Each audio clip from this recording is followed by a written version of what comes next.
Welcome back to the Radioactive Ramblings podcast, the show where three buddies, but today it's two, get together to ramble on about our favorite shows, movies, and struggle to stay on topic. I am one of your hosts, Aaron. And I am sadly the only other host for today, Chase. Did you know that Richard hasn't even seen these episodes? He hasn't even started season 2. I was going to say something, but I'll save it for the review. Okay.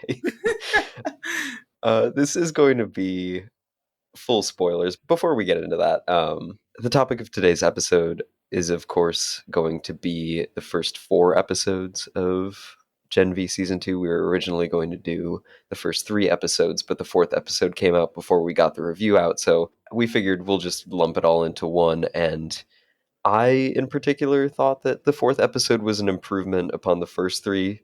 Chase might not agree with me on that, but before we get started as well, I do want to let you know that you can get in contact with us to send us your feedback with Radioactive at thelorehounds.com.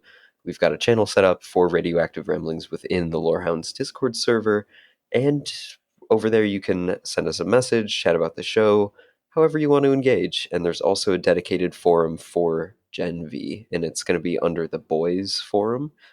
So go check that out. Use spoiler tags so that you don't ruin the show for anyone, but the creators might be ruining it a little bit for us, so maybe I don't need to worry about that too much. And also consider giving us a follow on Blue Sky at Radioactive141. Leave us a rating on Apple Podcasts. It helps other listeners like you find us. And I do apologize if I sound a little rough today. I'm getting over a little bit of a cold, but all is well over here. Chase, how are you doing today? My day was pretty good until I watched that 4th episode. See, that's shocking to me. I thought it was going to be us on the same page of the 4th episode being a major improvement, but I don't know if major. I think maybe it gets like 1 extra point out of 10. Well, I guess a 10% increase is a major improvement, but wow. I don't know. I think that there's so many interesting characters that I'm glad that they're getting into. And the first 3 episodes just didn't do enough for me, but the 4th episode started to I move mean, some I think pieces. they introduced some like interesting plot line points, but like God, I'll talk about it later. Okay. And I don't know. How do you want to handle this? Do we want to, after we do our episode synopsis for each one, do we want to talk about things that happened specifically in that episode, or are we just going to kind of run through and jump around however we want to do it? I think let's try like a short synopsis of each one, right? Like obviously we don't have to read everything we have here, but and then like a quick little like things about happen that things that happen in that episode, but then like an actual like substantial like review after all 4 synopsises. Yeah, that works for me. Because especially with the first 3 episodes, they all kind of blended together as one big thing for me. Yeah, I mean, I watched them all in one sitting, so it was kind Yeah. of like a slog fest of shit. But just to be positive for a second, I think this is definitely one place where you and I agree. Shout out to the actress who portrays Marie, because she really is carrying this season on her back. Yeah, that I think the actor for Cypher is good too. Yes. A little surprising what we saw of him from behind in the 4th episode. Yeah, Emma really got to see his good side. Yeah. I can do the episode 1 recap here. So from here on out, full spoilers for anything The Boys related. The mainline show, this show, episodes 1 through 4. The episode opens with Marie, Jordan, and Emma all being held at Elmira, the high security rehabilitation facility for soups. We learn that Andre Anderson has since died, which, for any listeners out there who aren't aware, the actor who portrayed him, Chase Perdomo, tragically passed away in a motorcycle accident in between the filming of the first and the second seasons. And a major plot point for this season is them handling the real world events that transpired. So, condolences to his family, and I hope that everyone is doing well in the wake of that.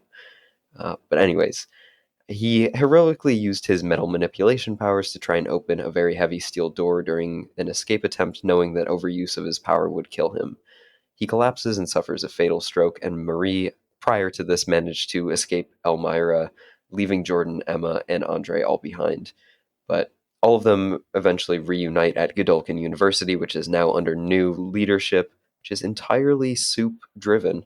And the new Dean Cypher has taken over the school and has reshaped with heavy security and militant curriculum. Meanwhile, the wider world is changing, Homelander's influence is growing, and the political and social environment is more tense between soups and humans. This was the weakest episode of the bunch for me. What did you think?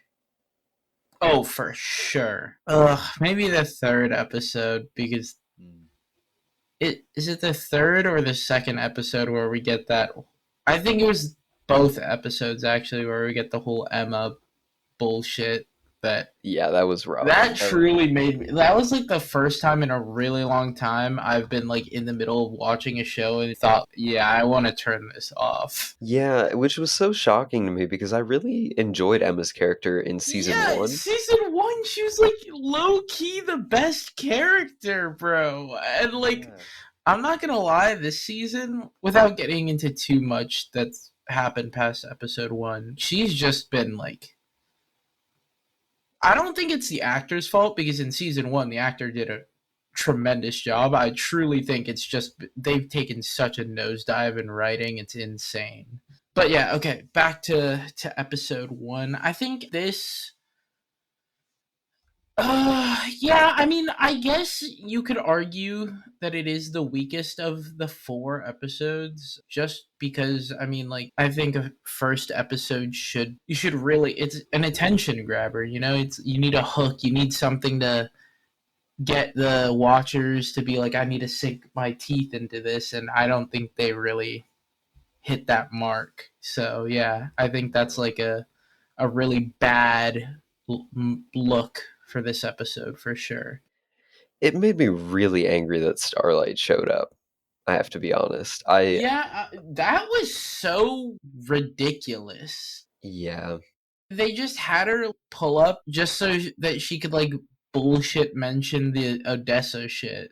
Yeah, I wanted some separation between the main boys show because I felt like the last season of The Boys was really not my speed. I don't know. It just didn't click with me. It didn't connect. And I was really looking forward to coming back to Gen V because the first season had so much character and so much going for it that reminded me of those early seasons of The Boys. And now they've just turned it into the mainline boys, and Yeah. I don't know that I care that much. Also, I feel like it could have been so easy to rewrite this in a way where like the Starlight thing never happens. The wolf guy gets hit by a fucking car or something, right? And like that's how Marie gets away from him and he survives, right? Yeah. They could have just had her still be on like the hunt for her sister, right? Mhm. Find her aunt, not blood related aunt, but like you know what I mean, right? Yeah. And when they're going through the photos, there's some documents that like mention the Odessa shit or whatever, and that's how she like gets onto that whole thing. The Starlight thing feels so out of nowhere. Like out of nowhere, Starlight just shows up, one taps the guy, and is like, "Yeah, we need you to infiltrate Godolkin for Project Odessa." Disappears, and we don't have any further communication with her whatsoever. Yeah, and it also really, to me, highlighted how inconsistent the amount of influence Vought has in this universe truly is because sometimes someone screws up and Vought immediately comes for them, and it's like a no-brainer. Of Well, course, yeah, the Vought whole has so much plot power. so far is like, oh, we have to do this infiltration at Godolkin because if we try and go on the run, they'll find us and put us in prison again, no matter what.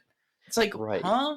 And then, But like, then, also, like, how the fuck does Starlight know where fucking Marie is at any point in time, and why? And how is Marie supposed to contact Starlight with any of this Odessa information that she's now like looking out for? Yeah, and it just doesn't make any sense to me that Marie confronts those Homelander sympathizers or whatever you want to call them, the assholes from that episode, and Vought and everyone else involved doesn't really know what's going on, and it's Starlight who pieces it together and finds her. Vaught's inconsistency in power is just crazy. Maybe they can write that off as now that Homelander is in charge, the whole administration and bureaucracy is completely messed up because I'm sure the Deep being in charge of criminology or criminal Yeah. investigations is a shit show. But I don't know. If they want to make them scary but also really bad at what they do, I feel that they need to pick a lane. It was just such a shit show of an episode for sure. All right, you should we get on to episode 2? Yeah, I'm down. You want to take us away? Yeah. Back at Godolkin, Marie, Jordan, and Emma, so the whole crew, aside from Andre, rest in peace, are under tighter control by Dean Cypher. He begins pushing a class called Hero Optimization Seminar, where basically he just has the students like brawl it out with a pro superhero and a ton of I thought those people were dying, and then when it cut to them getting up like they only got punched in the face or whatever, I was like, what is going on? Right? Thor Okay, I'll get back broke to them. the sorry, I just like I remembered that when I was rereading the synopsis, and I was like, dude, what is going on? Okay, Emma teams up with Polarity, who's Andre's father, who has the same power as Andre, to dig into hidden archives, um, and they sneak through records maintained by the Rememberer and discover a secret room filled with disturbing things, such as Nazi and KKK memorabilia, baby photos, and birth certificates tied to something called Project Odessa. Marie struggles with guilt over Andre's death because she and Jordan not really discuss, they have an argument about her leaving the facility. And then Marie goes to confront, or she has a meeting with Cypher where Cypher presents her with medical records showing Andre's like backlash from his powers that caused his death, which I guess they didn't know about. I thought they knew about that, but I guess the main people didn't know about that. Yeah, I think that might have been an invention in between seasons to sort of explain his absence from the second season. I could be wrong though. Well, no, I know the micro tears was a thing from season 1 because it was happening to his dad. Oh, that's right. Yeah, I remember he was like in the ambulance with them, and he started like crushing the ambulance while they're in it. Yes. Yeah, now I do remember that. Jordan and Marie hook up, but they through this they're able to reconcile the fact that Marie escaped without them and without Kate, or not Kate. Kate's the one that sent him there. Without Emma, we see Kate in the hospital with wow, I forgot his name. Which guy? Golden Boy's younger brother, Oh, Sam. Yeah, he really hasn't Sam. had a big presence in these episodes. I'm surprised. I thought he Yeah, was going to yeah. be the major player. Yeah, Sam visits Kate in the hospital. She's like basically catatonic, but is murmuring Emma's name and then causes one of the nurses to brutally attack another nurse. I like the whole hero optimization seminar thing. I think that all of the scenes between Cypher and Marie, because the actors for Cypher and Marie really are the best this season. So whenever they're Yeah, together, for sure. they're doing a great job. Did you up until the reveal in episode 4, which we're gonna talk about that because I have a lot of theories on what's really going on there. Did you have any inkling that Cypher might not have been a Sioux? Because until No, they teased that, I I, didn't think that that was a possibility. I for sure thought he was a soup the entire time because like all of it, like he has like I thought his whole superpower was like extrasensory abilities or something, Mhm. but I guess it's not that. I don't know what they are. Yeah, I did think it would be a little bit like Batman, like you're saying, extrasensory abilities or just being really intelligent, something along those lines. But we already had that, so it's good that they went a different direction with this. And I did think it was a good idea to call back in case any people watching this show hadn't seen the Mainline Boys series, them showing the whole room with all of the Nazi and KKK stuff in it uh, was a good reminder that Vought has its roots in all of that really Yeah. awful genetic eugenics programs, things like that.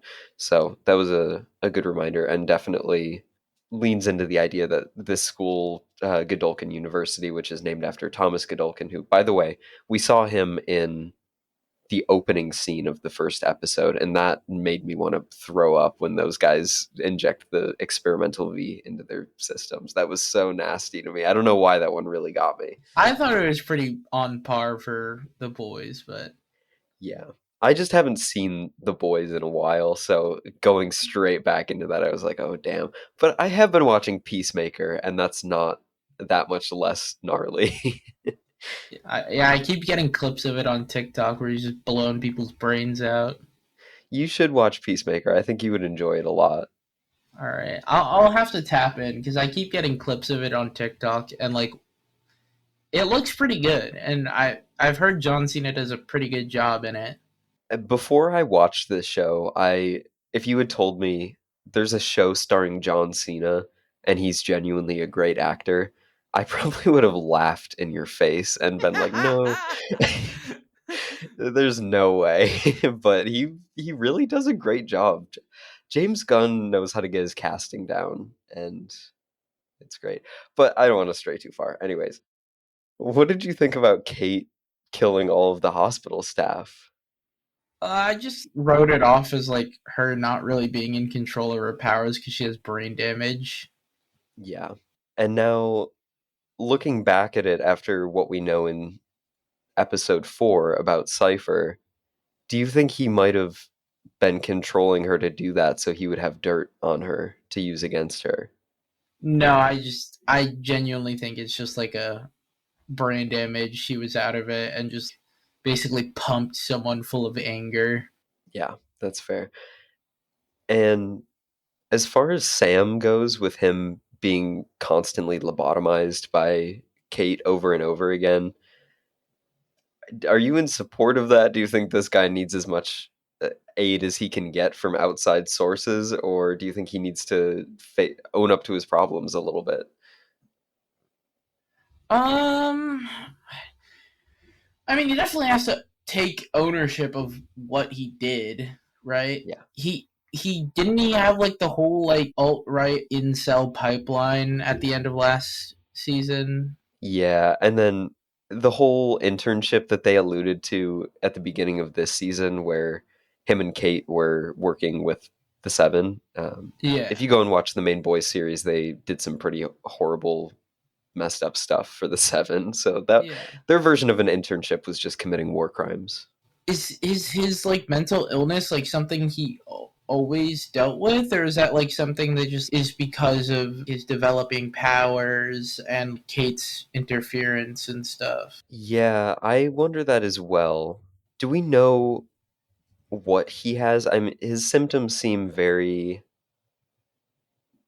It's like similar to schizophrenia, right? schizophrenia. Yeah, Yes. that's what I thought it was. But I don't know if they've ever actually called it that, but that does seem to be what they're really leaning into here. Yeah, this guy, he had the whole lost puppy thing going for him in season 1 where you could really sympathize with the guy. And his relationship with Emma really grounded him. I like both of their characters less for them not having a relationship in this season. Yeah, And he also hasn't had much of a role. They're not giving him anything to do, and at the end of last season, he was maybe the most important player on the board. He was the most powerful out of Yeah, anyone. I thought it was gearing up that he was gonna be like the main villain with Kate for next season, but Right. then not only is he just like completely off the board as a villain, he's not even like a character anymore. And Kate's returning to the light. Like I don't know what's going on. Kind of going back to what we were talking about with episode 1, because this is a question that permeates all of the episodes so far, and it'll probably go into the whole season. What do you think Odessa is? What are they trying to accomplish here? I don't 'Cause know, dude. Like I'm at a loss too. my like running theory right now is that Cypher's power is actually the same as Marie's, or like a like similar power to her, I guess, and that like it didn't get to the extent that he wanted it to be, so he's like trying to make soups who are even stronger with the same power, and then somehow he can like siphon that from. I don't fucking know what the point of all this Odessa shit is and why he's so deeply involved in it. And they're doing Yeah, such a bad job at making me interested in it. I would agree with that. I I think that Odessa, I can't tell if, because don't forget Victoria Newman, she had the same power set as Marie, right? And we don't know whether or not she was another Odessa. So Well, it isn't it begs the like the question. whole thing is Marie's the only one that survived to the experiment? Was it? Because they did show the dossier with all of the failed ones, and they said that everyone who's ever been an Odessa test subject has died. But they didn't specify whether or not anyone had lived past infancy. They just said that everyone was dead, which, if they're talking about Newman as part of that, I is guess, technically yeah. true. But Yeah, I don't could it? fucking know, I guess, dude. I Yeah, it could just it's be. so cooked because like they're like trying to do the whole oh let's leave them breadcrumbs to this mystery, but instead of breadcrumbs we don't leave them anything, and there's no hints, there's literally nothing to go off of. Yeah, something about this season is not clicking as much as I really wanted it to. Well, it's also because none of it connects back to season 1. Yeah, they're making it an extension of The Boys season 5 and not an extension of Gen V season 1, which is just such a mistake in my opinion. And I'm sorry for anyone who's really enjoying this season. I don't mean to be hate train all day every day, because I'm sure that I know a lot of people are really enjoying it. The season is getting very good reviews overall, and it seems like, especially over on the Discord, people, they're really enjoying it. So I don't want to take away from anyone's enjoyment, but there's some glaring issues here that I can't really get over in this season. And another thing that is confusing me about Odessa is, why now? Why do we care now? Why did no one really have this in mind with Marie in season 1? It seems like they didn't have this planned or written out when they were writing the first season, and they've just shoehorned it in. Yeah, that's it feels like, not to be insensitive, but like Chance's death was like obviously very unfortunate and very out of the blue, right? And it feels like because of that, they're like, "Oh fuck, what are we supposed to do now that we this character probably had like a major role in like the upcoming plot line, and like they probably had to trash a plot line or something and like rewrite it, and because of that there's just so much like sloppy elements, and like they had to add new shit to make it work, you know?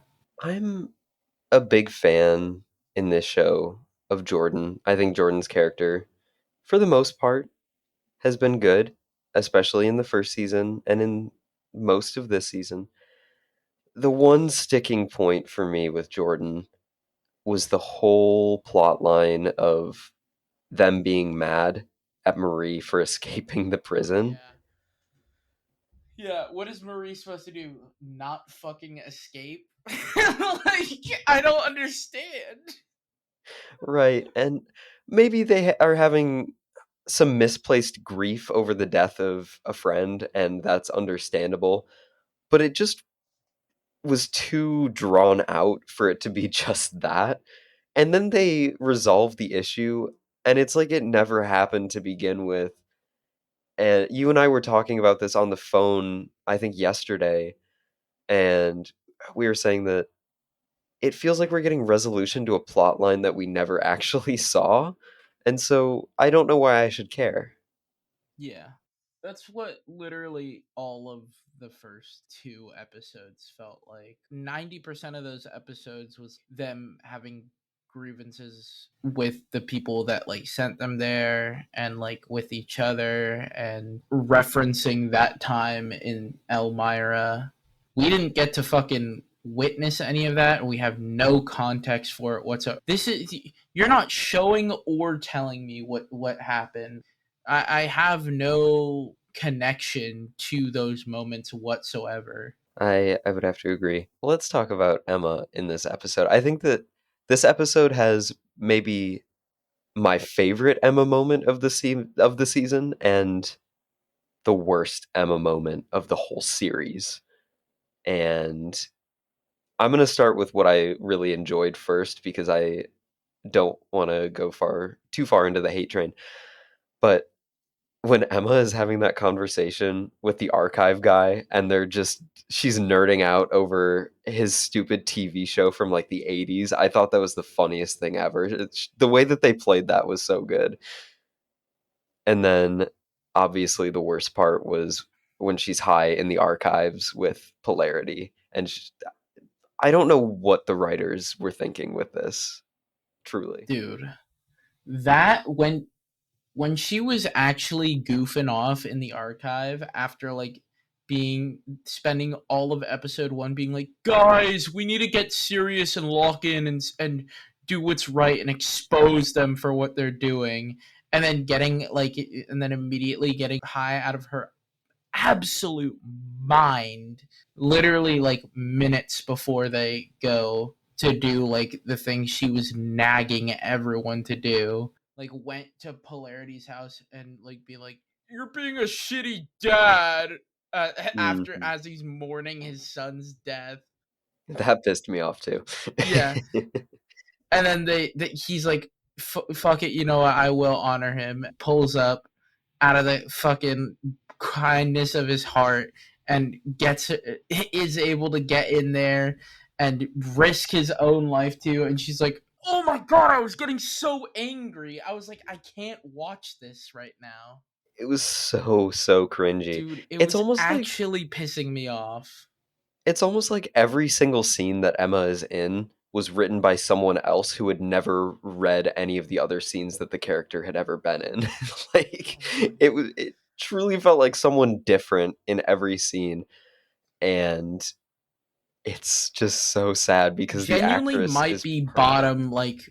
bottom 5 moments in all of the boys TV I shows. Yeah. I think that they pulled her back in episode 4. I thought that she was pretty funny in episode 4 and a little bit more locked in.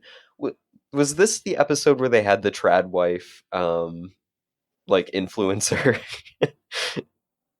Oh, I don't know if that was this one or the next one. That was pretty funny too, with that whole thing. Yeah. But it does stray a little bit into the territory of this is a little too close to what's happening in real life for me to like truly be invested. Yeah. God, the Emma dialogue this season has truly been mind numbing. It's so unbelievably bad. And it's so unfortunate. Your character Yeah. was so goated last season and took an insane nosedive. Shout out to the bee lady who is somehow not dead in the boys yet. She's gonna die in a really gross way. I'm calling it Oh now. yeah, someone's gonna like run into her from behind, and it's gonna like kill them both, and then she's gonna be like screaming and writhing on the ground or something. I saw it from the second she was like, "Oh, if I sting you, it'll kill us both." Like, Oh my god. When she spits the honey into the jar. yeah, that was insane. Oh my god. They get so creative Bees with the don't even powers. spit honey though. Like, Do they? I don't know how bees work, if I'm being so honest. I don't think they like just spit honey on their own unless she's like going out and consuming pollen. Maybe she is. That is one thing that I will always give the boys writers credit for is you can tell that someone in the writers room was like, I have this idea and I think it's really funny and I'm gonna run with it. And everyone else in the room is like, yeah, do that. Do Yeah, anything you want. and then they put Emma in the archive room, and that Yeah. was really funny. Yeah, it would have been so much more interesting to me if she had been locked into that and really trying to do what she had been wanting to do for the whole season so far. But alas, that's not what we got. Uh, what did you think about Dognot? Who's this guy supposed to be an allusion to? I don't even know. Like, I guess he's supposed to be Wolverine. Yeah. Um, he's just like a whatever character, like For whatever plot reason, device. him with the motorcycle and like the jacket, I don't know what made me think of Mad Max with this guy, that this guy belongs in a Mad He Max probably movie. smells like a Mad Max character. Probably. He's just some chrome spray paint on his teeth away from being one, honestly. All right, should we go to the next episode? I'm down. Episode 3. Marie, Jordan, Emma, and Polarity investigate Project Odessa and uncover some disturbing files linking Vought and Dean Cypher to Marie's birth. Meanwhile, Jordan rises to the top student ranking, but publicly rejects Vaught's script, revealing Andre's death and admitting that they attacked Kate. Kate struggles with unstable powers while Sam spirals mentally without her support. At God U, cafeteria worker Tess becomes the target for soups as resist flyers keep appearing, hinting at underground opposition, which we later find out about. Can I just Oh, say the underground opposition, aka the on campus starlighters, are actually the dumbest people on the planet. I think that you and I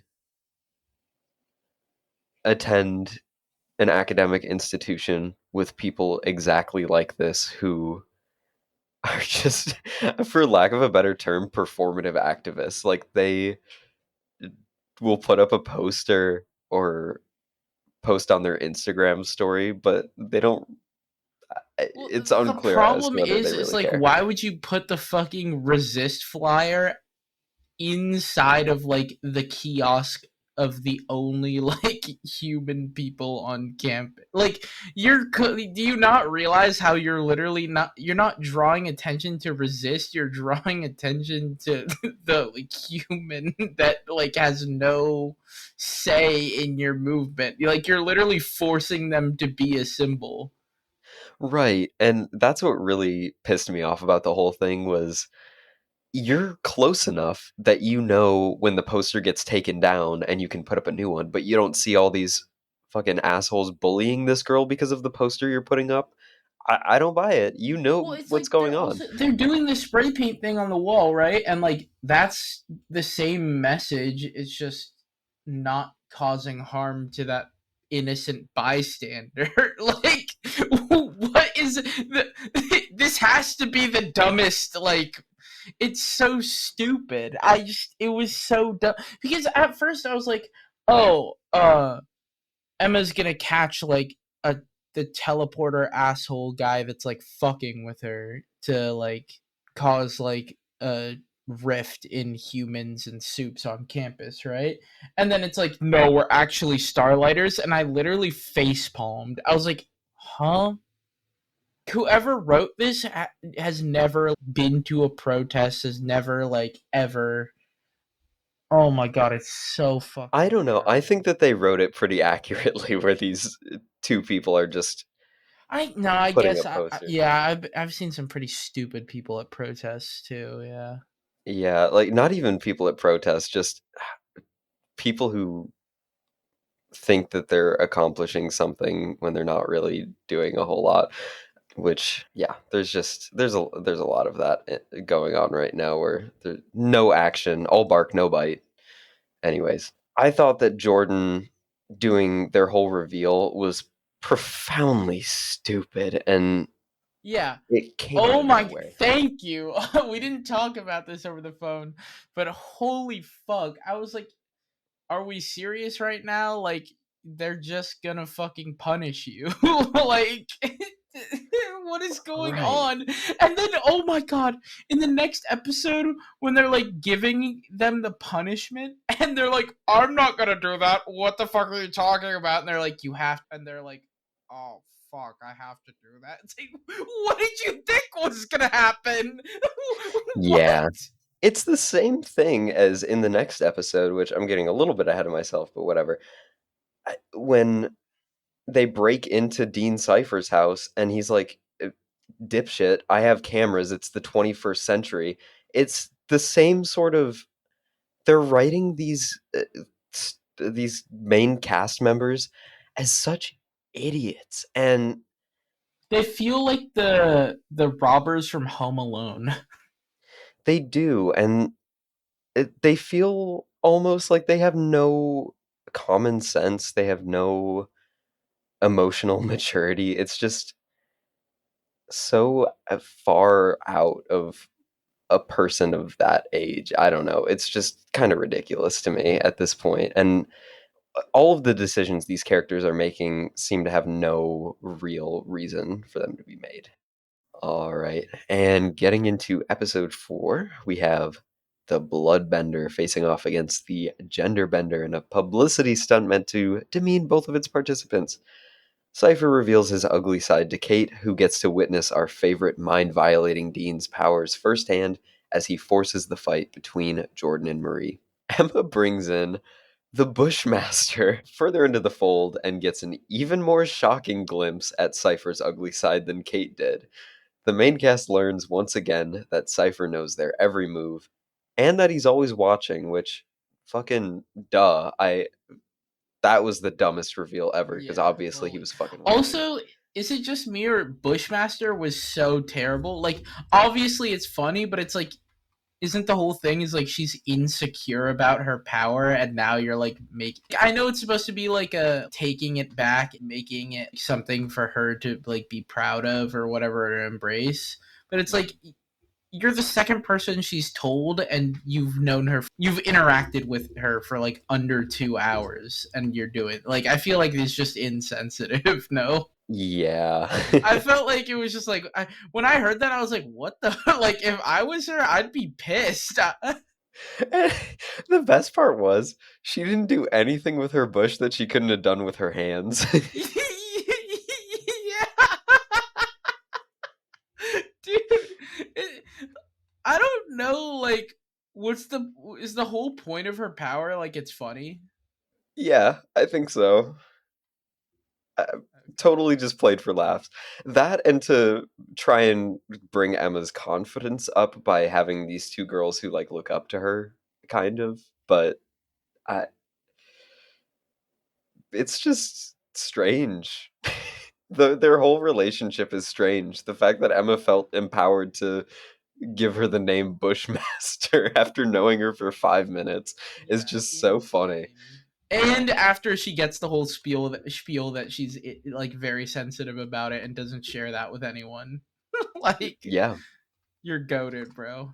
yeah. I'm looking forward kind of to the romance that seems to be developing between Was Oh it yeah, Emma and Bushmaster's the brother or tail. Tail Girl's brother? I think it's Bushmaster's brother, actually. Yeah. But then it begs the question, are they not going to pursue anything between Emma and Sam anymore? Because it seemed like that was. I don't know. I think that's probably over. If I was Emma, I would never be able to get back with Sam. Yeah, or at the very least, it can't happen this season. It would be moving things way too fast. Yeah. Um, But what seeing did how the you? writing is so far, I could see it this season. Yeah, I have been really liking how Dean Cypher has truly been a step ahead of everyone this whole time. And it's not even a step ahead in a way that's like, oh, this guy's playing 4D chess. I don't know. Have you ever seen the clip of the comedian Caleb Heron where he's like, Yeah. "You're in the sandbox, I'm at the fucking gun store." Like that's how Yeah. it feels with Cypher. Like all of these characters are just written so stupid that Cypher seems smart by comparison, but he's not actually doing anything that impressive. Yeah. I mean, I think it's more just nothing of what they're doing is truly a threat to him, so he doesn't care, Hmm. right? And I've got a big theory here that I'm going to share. All right. And I'm sure that I'm not the first person who's thought of this. So if you're on my side, you let me know. The guy in the hyperbaric chamber, I think, is Godolkin, and Yeah, I felt that too. I think that Godolkin is completely controlling Cypher, and that Cypher is just a meat puppet for Godolkin. I think that this guy does not have any actual superpowers, or it's not detectable because he's just a meat puppet for Godolkin in the chamber. I don't know. He's part of the KKK. I don't, and a Nazi. I don't think he'd be able to spend so much time with Marie. That's Yeah, that's actually a really good point. I didn't think about that. Either that or Cypher is Godolkin's son. That's what I was thinking. Like he's somehow related to Godolkin. I don't know. I feel like if Godolkin was still around in that way, truly like functional, wouldn't he just be doing his experiments still? And the other thing that points me towards him either being a Godolkin or Godolkin's son is the fact that he goes by the name Dr. Gold, which is kind of very sounding similar to Similar, that. yeah. Yeah, so kind of a little hint there and his whole deal. So I think that you were completely on the right track when you said earlier that Cypher might be another Odessa or like have some kind of connection to having the same powers as Marie. Really? I was just guessing on that, man. Well, not like you know what I mean. Like Yeah, that was my best guess from what we've seen, but I would not put money on that. yeah, I think it's very possible. This episode, I feel, was it shorter in runtime? I don't quite It was remember, but it 48 was minutes. So like okay. similar. It felt a lot faster. It felt like things were actually moving along in this episode, which I really Okay, I appreciated. will give them that. It did feel more interesting for sure than the other episodes. The other episodes I did not feel like I felt indifferent for the most part interest wise. Mhm. I think that this most recent episode was a lot more attention grabbing for sure. Is Cypher doing something really dangerous for himself by training Marie to No, I use her don't think so. powers better? Supposedly he is, right? If she's truly like the key to being like the most powerful soup or whatever they're fucking saying, but I don't know. I think it's a red herring. Do you think she's Uh, ever going to get to meet her sister in this show? no. It feels like she's already given up. Yeah, a little bit. Because I don't know. For me, on the one hand, I know we know as audience members that what happened to Marie's parents was obviously not her fault. It's just if you've paid attention to the show for 5 seconds, it's I very mean, but clear. like it's still like a even though It's it's still not her fault, traumatic. like her sister had to watch her manslaughter her parents. Like it's similarly traumatic for her sister. Like I could completely understand her still not wanting to meet with her ever again, even after knowing the truth. I don't know if I tripped over a rock and bumped into you and you fell off a cliff and died, I wouldn't expect your family to have kind feelings towards me. Like, I don't know. It's just, even though it's things No, accidental. it's like if I like fucking stepped on a pressure plate that exploded your family home with your family in it, and it was a hidden pressure plate, I would still feel like somewhat guilty. I would still like, I wouldn't be like, well, it's my fault, but I'd still like Right. understand if you're like, dude, like I can't be friends with you anymore. Like, Right. I get it. It's the only family that she really has left, her and her mom's best friend, which I did like the scene between her mom's friend and her. I yeah, I thought thought that that was actually well written. Where she like was like, I can't let you back into her life because she doesn't want you to be in her life. yeah, it was also a sweet moment to see them bonding a little bit over, looking at the old pictures and everything. I'm glad that Marie was able to take those pictures with her and have that connection to her family because I don't think she's going to get any sort of real connection. Which then begs the question of if she's not going to reconnect with her sister, why do all of this? But at the same time, if she does connect with her sister, that's not necessarily the most satisfying thing.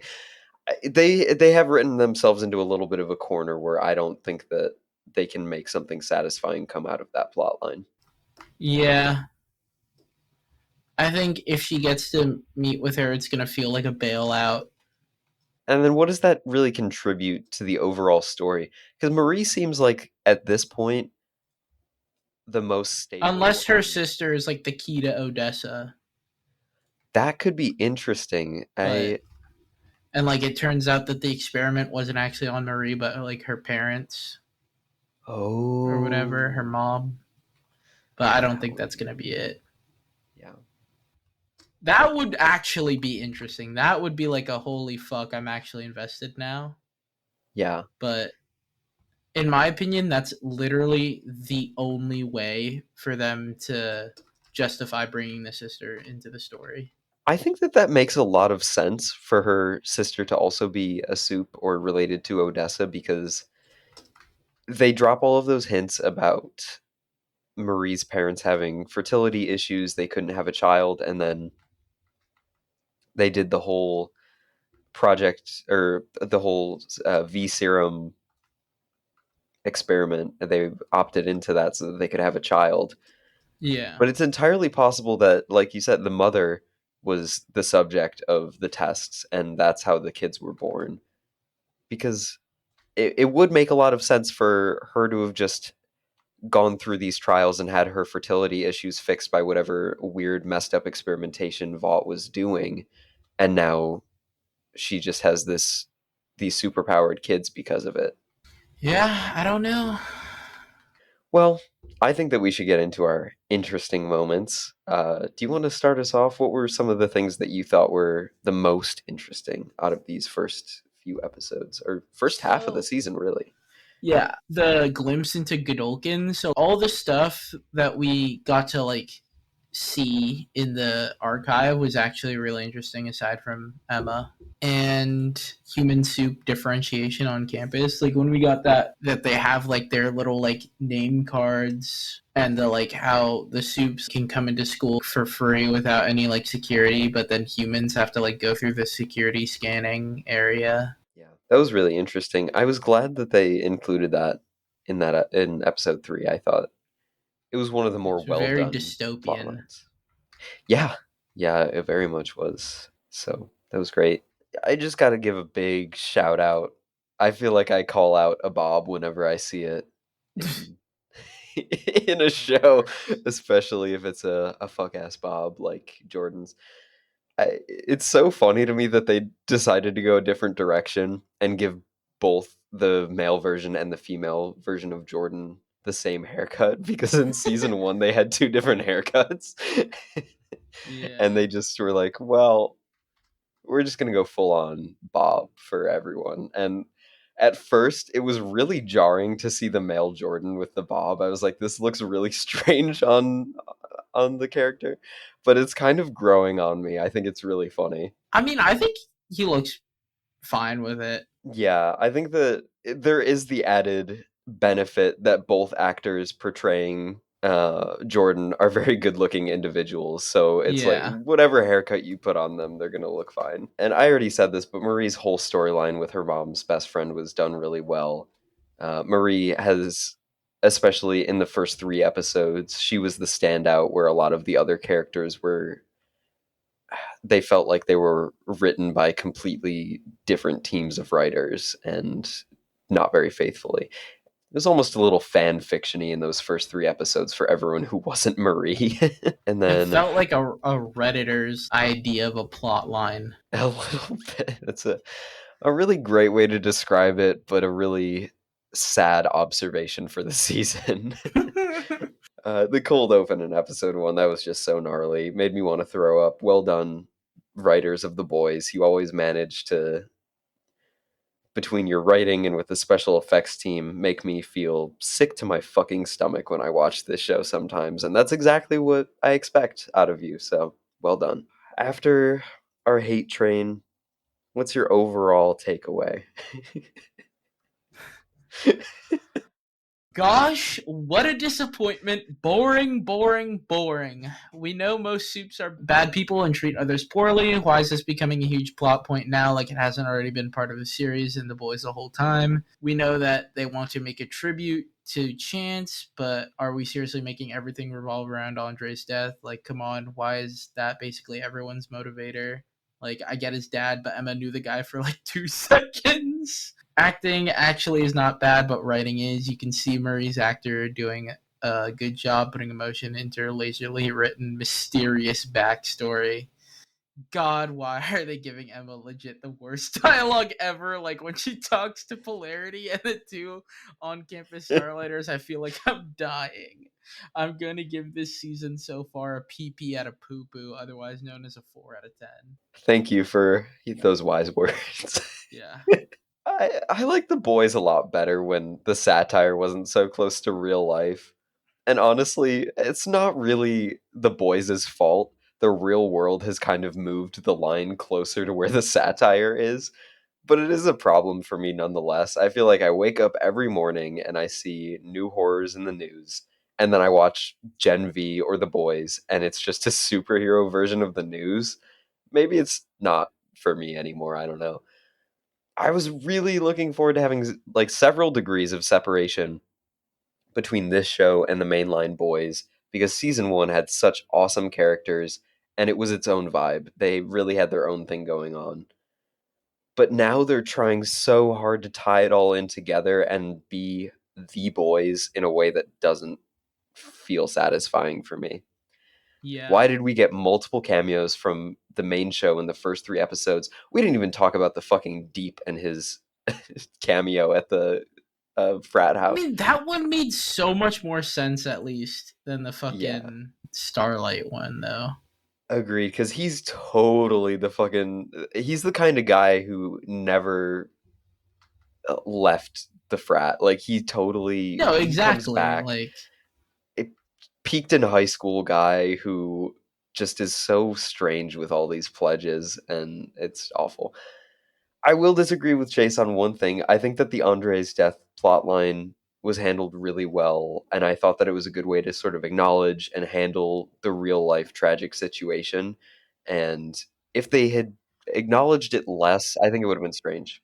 I don't know. I feel like it's low key weirder that they're making it such a big part of the show's plot, especially like I don't know, a more unserious show like that. Loki feels a little more disrespectful that way. I And understand. also, Marie and Emma, like, knew the guy for.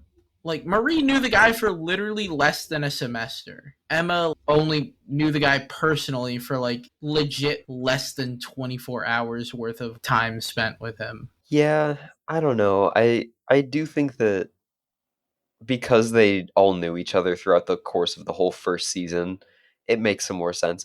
But I get what you're saying. Maybe it's too strong of a reaction that they're all getting.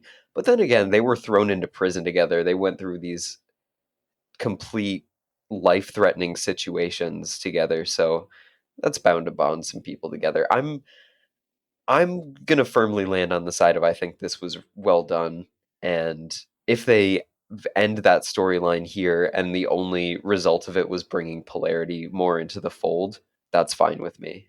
But if they continue it on, I would also be happy with that. I more thought it was weird that it's like they're pretending like that's their only motivator. Yeah, when in reality they had so much going on in the first season. Like they wanted to find answers, they wanted to bring down Yeah, Vought. they were already breaking into the experiment lab without. Why is that like your whole thing now? That should be like a. Obviously, that's good reasons too, but it's like we're pretending like that's the reason you just started rebelling now, and then that's your whole awakening to it. Yeah, I agree. They cared far before any of that happened, and it doesn't make sense that that's their only reason for caring now. But the show it held enough onto its unique vibe to keep me invested, especially when they went into that fourth episode. I got a little bit more invested. But if they don't stick the landing on this season and give us a really thoughtful resolution, I honestly don't know if I'm going to tune into the last season of The Boys. I didn't like the last season. I thought that it was really it was Mid. awful. I'm sorry. It was just the last season of The Boys was so boring. Nothing happened. All the characters were written terribly. And if this show can't bring back some of that charm, I just won't care. I don't know that I'm going to finish The Boys. I think that's fair. Well, with that being said, do you have any final thoughts for us before we start to wrap up today? I guess just a similar takeaway that you had just now. Like, I really hope it gets better because I'm this season is it's low key like hard to watch. Yeah, there's absolutely certain points in this season where I'm like, oh my god, if I wasn't talking about this on the podcast, I might skip ahead 35, 40 seconds, whatever. Here we are. Dude, if we weren't talking about this on the podcast, as soon as that Emma polarity moment happened, I think I would have dropped the show. Really? Yes, dude. You want to take us out here? All right, everyone. I think that's all we've got for Gen V today. So thank you for joining us, and we hope you tune in again. Um, and I hope that you're enjoying the show more than I am. Yeah. And if you want to let us know everything that you enjoyed and how we're so completely wrong about everything, please do. Please send some messages in the Discord. Send us an email, voicemail. All of that is going to be in the description of the podcast, as always, as well as all of the links to the affiliates. We are proud members of the Barovian Broadcasting Network, also known as the Lorehounds Network, and we are in this together with some excellent podcasts like Wool Shift Dust, the Star Wars Canon Timeline podcast, Rings and Rituals, Properly Howard Movie Review, the Severance podcast, Nevermind the Music, and over on the main feed, myself, Alicia, and Jean are doing week by week coverage of Peacemaker, and that's been a really fun time. That's a superhero show that I've been enjoying immensely, a whole lot more than The Boys, unfortunately. But it's awesome. Go check that out. And David just finished up his coverage, squadron style, like he did with Andor, of Alien Earth, which I haven't seen yet, but I got to make a really fun little image emoji for that show for the Discord. So go and check it out. Go check out that coverage. They're having a lot of fun over there. So if you want to get a hold of us, please check our description and tune in because they're doing some amazing things. And without further ado, we will see you next week, hopefully with Richard, who might bring a little bit of a positive spin to our negativity party over here. And we will see you then.